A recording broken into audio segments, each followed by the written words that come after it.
In the frozen silence of the Siberian wasteland, where the wind carries secrets that nations refuse to speak, lie the remains of a system designed not just to imprison, but to erase. This is not a story your history books wanted you to know. Behind the Iron Curtain, beyond the propaganda of the Cold War, thousands of voices were silenced, not by bullets, but by something far more insidious, the deliberate choice to forget. The wooden barracks still stand in some places, skeletal frames against endless white, their walls stained with decades of frost and blood, testimony to what happens when human beings become inconvenient to the narratives of nations. We call them ghosts, but they were soldiers, prisoners, survivors, men who fought wars only to discover that coming home was the most dangerous journey of all. In the winter of 1945, as Europe celebrated liberation, as ticker tape fell in New York and London toasted victory, another story was unfolding in the darkness of the Soviet interior, a story of betrayal so profound that even now, 80 years later, families still search for answers that were deliberately destroyed. The Soviet prison camp system, the Gulag, is often remembered as Stalin's weapon against his own people, and it was. But it was also something else. It was where the uncomfortable truths of World War II went to die. German prisoners of war who survived the Eastern Front, only to spend a decade breaking rocks in temperatures that froze breath in the lungs. Allied soldiers who fell into Soviet hands, categorized, documented, and then erased from official records. Soviet troops who had been captured by the Germans, liberated by their own army, only to be accused of treason for the crime of having survived enemy captivity. The filtration camps, that's what they called them, as if human beings were water that needed purifying, as if suffering could be strained through bureaucracy until only acceptable versions of truth remained.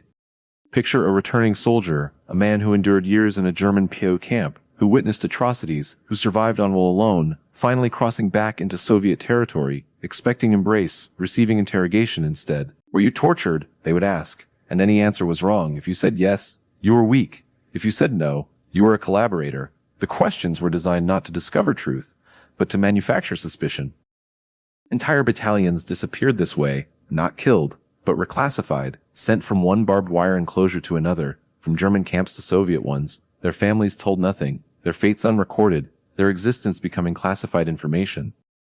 The archives tell part of the story, documents stamped in red ink, deportation orders, execution lists, manifests of human cargo shipped eastward on trains that left no passenger records, but the archives also reveal something more disturbing, systematic destruction of evidence.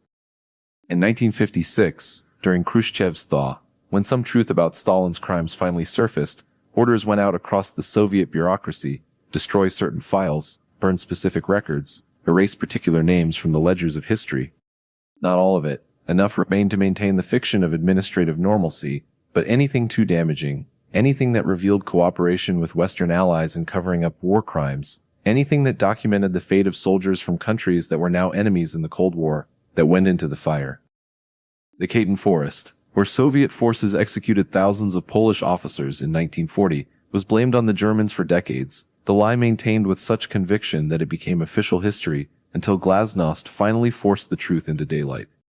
But Katyn was just one forest, one documented massacre. How many others remain hidden? How many burial sites in the vastness of Siberia still hold bodies of men whose names were scratched from every list that ever contained them? American servicemen, prisoners who fell into Soviet hands during the chaos of 1945, men whose planes went down over Soviet territory, whose units were overrun in the confusion of converging armies. Officially, they never existed.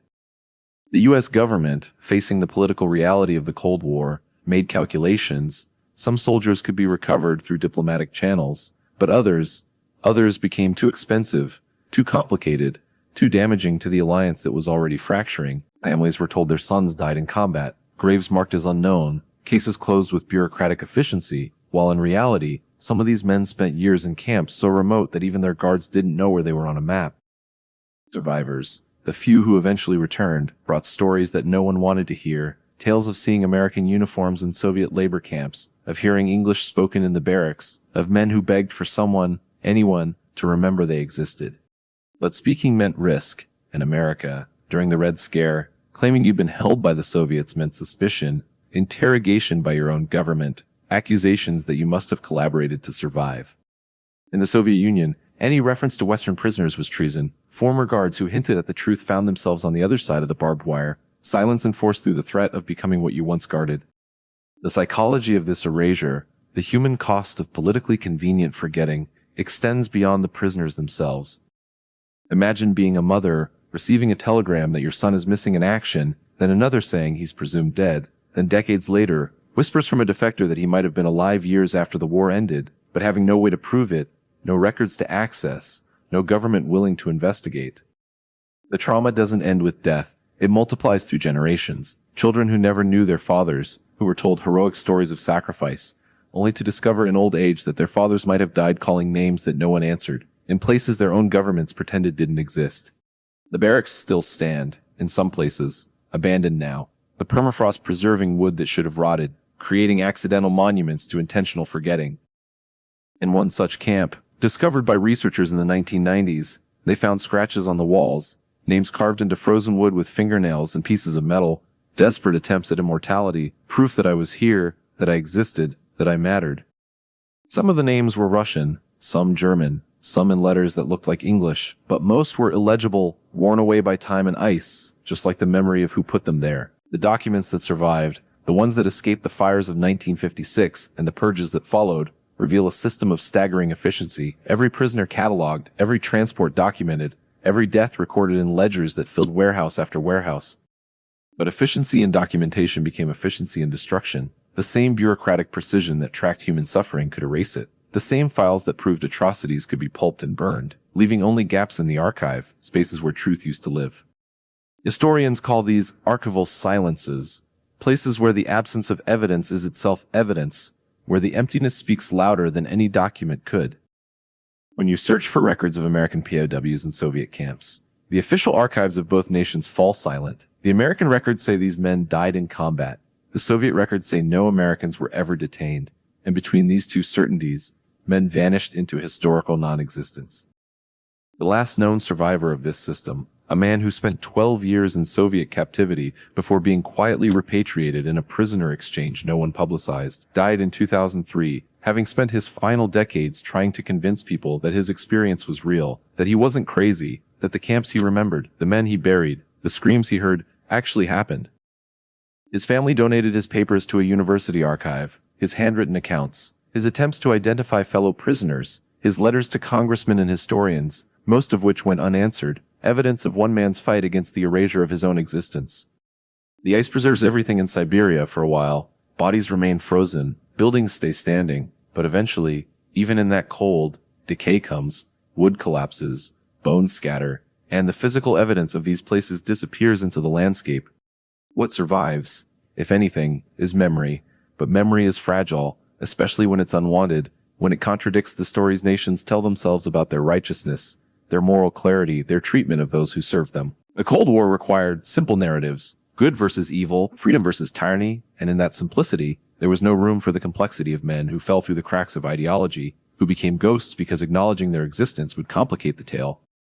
So they were forgotten, officially, their stories buried under classification stamps and bureaucratic denials, their suffering erased from the historical record, their families left to wonder what really happened, and why no one seemed to care. Today, researchers occasionally uncover new evidence, a leaked document, a deathbed confession, satellite imagery of camps that were supposedly never there, each discovery adding pieces to a puzzle that will never be complete, because too much was deliberately destroyed, too many witnesses silenced, too many records burned. The question we face now is not just what happened, but why we allowed it to remain hidden, why both American and Soviet governments chose political convenience over human truth, why families were left to grieve ghosts, when bodies could have been recovered, when names could have been remembered, when acknowledgement cost nothing except diplomatic discomfort. In the end, the Russian ghosts of war are not just Soviet, they are American, German, Polish, men of every nation who became inconvenient to the stories of power, whose existence was sacrificed to maintain illusions of moral superiority, whose suffering was deemed less important than political calculation. The wooden guard towers still cast shadows across the snow, even in places where the towers themselves have fallen, as if the structures of forgetting outlast the structures of imprisonment, as if the choice to erase is more durable than the choice to remember. And perhaps that's the most haunting truth of all, that nations can make people disappear not just through violence, but through silence, not just through murder, but through the simple bureaucratic decision that some truths are too expensive to acknowledge, some lives too complicated to mourn, some histories too dangerous to remember. The camps are empty now, the prisoners long dead, the guards gone, the files mostly destroyed, but the question remains, suspended in the frozen air like breath on a winter morning. How many other stories lie buried beneath the acceptable versions of history, waiting for someone brave enough to ask and honest enough to answer, what did we choose to forget, and who paid the price for our forgetting?